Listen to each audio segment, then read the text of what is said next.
पुण्याचा रिक्षावाला, रिक्षावाल्यांचे पुणे. पुणे तिथे काय उणे असे अभिमानाने म्हटले जाते. विद्येचे माहेरघर, सायकलिंगचे पुणे, रिक्षावाल्यांचे पुणे शहर. आता मेट्रो सिटी म्हणून नावारूपाला आली. तरीही रोज सकाळी 5 वाजता रिक्षा रस्त्यावर उतरतात. ते सर्वांचे पोटा पाण्याचे भले व्हावे, रोजी रोटीचा प्रश्न सुटावा म्हणून. बुलेट मेट्रो आली म्हणून लोकांच्या चुली पेटत नाही.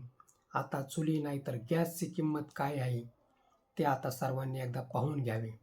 त्यासाठी मेहनतीने घाम गाळावा लागतो. पुणेकर मंडळींना आजही रिक्षाशिवाय दुसरा पर्याय उरला नाही, कारण प्रत्येकाच्या दारापर्यंत मेट्रो जात नाही.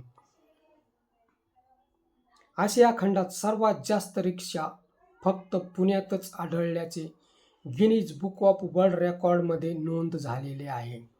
महापालिका निवडणुकीत पैशांचा धुरळा उडाला असतानाही पैसेवाल्यांच्या टक्करीत रिक्षावाल्याचा मुलगा बाजीगर ठरला. त्याने लोकांना ठामपणे भरोसा दिला, तुमच्या समस्यांचे मोजमाप म्हणजेच माझे काम ठरवेल.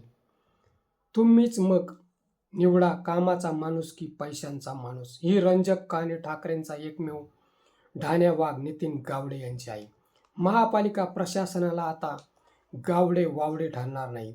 हक्काचे रिक्षा स्टँड, त्यावर छत हे सावलीसाठी हमखास बनवून घेणार. आजपर्यंत रिक्षावाल्यांचा प्रतिनिधी तिथे नव्हता.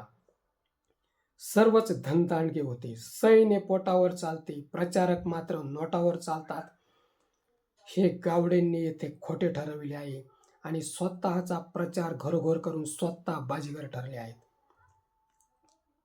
मतदारच विचारांवर आणले.